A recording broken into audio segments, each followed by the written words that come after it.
Friends, बरायबाय बड' जब info YouTube चेनेलाव दा good news बेनो जाबाय BTC आव गोदान साख्रि पस्ट क्रिएशननि सायाव लेटेस्ट आपडेट सफैदों। दा बेखौ सोर होनदों बबेयाव होदों आं नोंथांमोननो गासैबो डिटेल्सखौ होगासिनो दङ। दा बेनो मोनसे पजिटिभ आपडेट गोदान सिगनेल फैबा आसाम स्टेटनिफ्राय जे नोंथांमोननि दाखालि BTC निफ्राय मोनसे रिभिउ जादोंमोन 17 अगस्टआव बेनिफ्राय मोनायावनो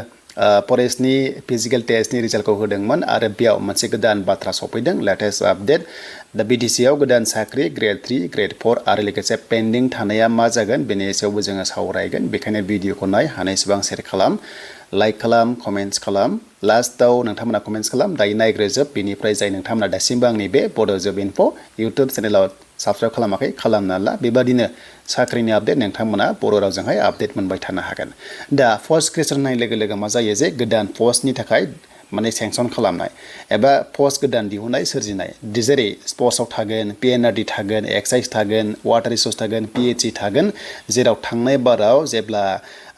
प्रमद बर' बिथां सरकाराव फैदोंमोन डाइरेक्ट रिक्रुटमेन्ट गोबांथार माल्टिपल डिपार्टमेन्ट्सखौ लानानै जेरै हमना ला सेरिकालचार एग्रिकालचार इरिगेसन सयल कनजारभेसन लिगेल मेट्रलजि INPR बेनिफ्राय हेल्थआव आरो लोगोसे फिसारियाव आरो लोगोसे जि दंमोन नाथाय बे पस्ट PNRD एक्साइज वाटार रिसोर्सआ इनक्लुड गैयामोन अब्ला गोदान पस्ट क्रिएट खालामनाय बे जाबाय बे लाइन डिपार्टमेन्ट्सआव जों बेखौ सावरायगोन आरो BTC आव एपइन्टमेन्ट लेटार आरो नोंथांमोननि आसामनि सायावबो जों बाव कभार खालामगोन। एक्चुअली आं मैया लाइभ फैखादोंमोन लाइभआव गोबां जइन जादों दा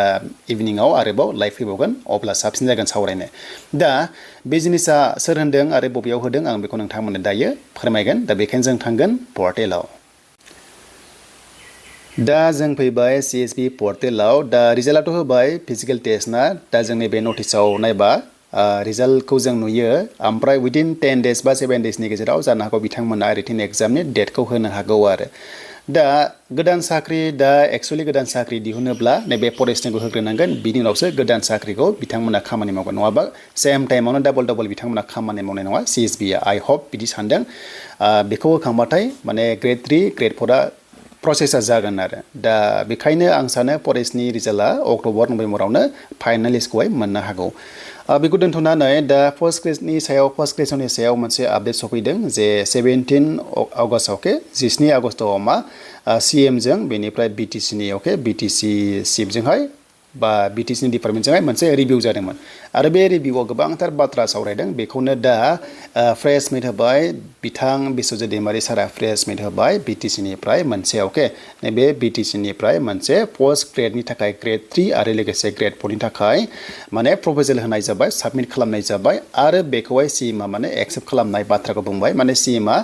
अर्डार बा निर्देश होनना बुंदों गाइडेन्स होबाय कि गाइड खालामना होबाय कि माने BTCआ बेखिनि खामानिखौ ग्रेड 3 आरो लोगोसे ग्रेड 4 खौ मावनो हागोन आरो गावनो खुद खालामनो हागोन जुदि माबाफोर जुदि थांखि लानो हाथाराबा गावखौहाय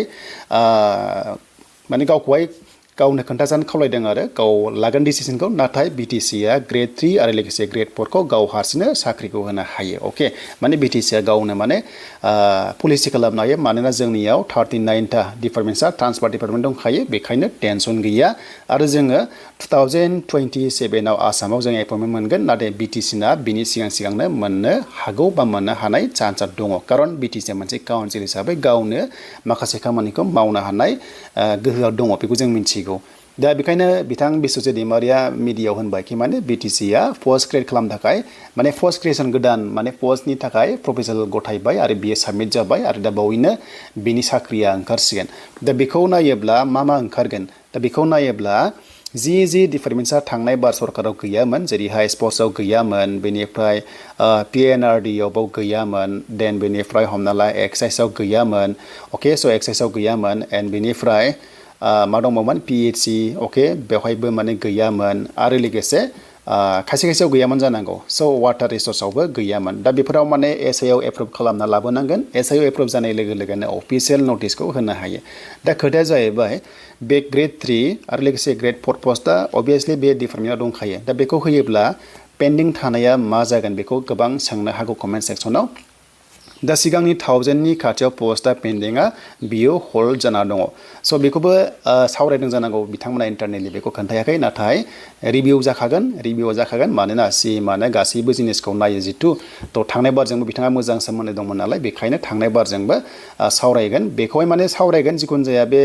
पेन्डिं थानायखौ बिथांमोना सावरायगोन नाथाय बिनि सिगां सिगां जाय डिपार्टमेन्टआव थांनाय बारनि सरकाराव इनक्लुड गैयामोन बियो फैनाया चान्सआ दंसै ग्रेड 3 ग्रेड 4आ बिदिनो अक्ट'बर नभेम्बराव फैनाय चान्सआ दङ आरो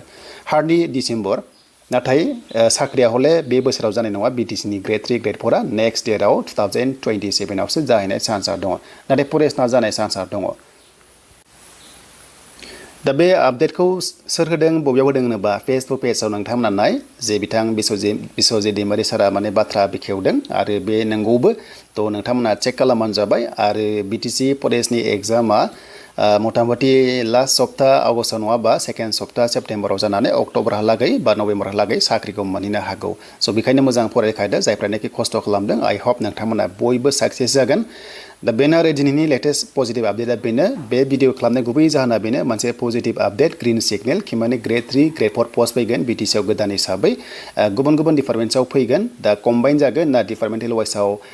एग्जाम लागोन बे आलादा बाथ्रा बाट आंनि मथेब्ला कम्बाइन बियो जागोन मानोना गभर्नमेन्टआ बेबादि बारे बारे एग्जाम खालामनो कन्डाक्ट खालामनो टाइम गैया आरो लेटबो जायो बेखायनो थांनाय बार सरकारनि बादि खनसेनो कम्बाइन डिपार्टमेन्ट्सआव एप्लाइ खालामनानै बेबादि एग्जामखौ लानो हागौ आरो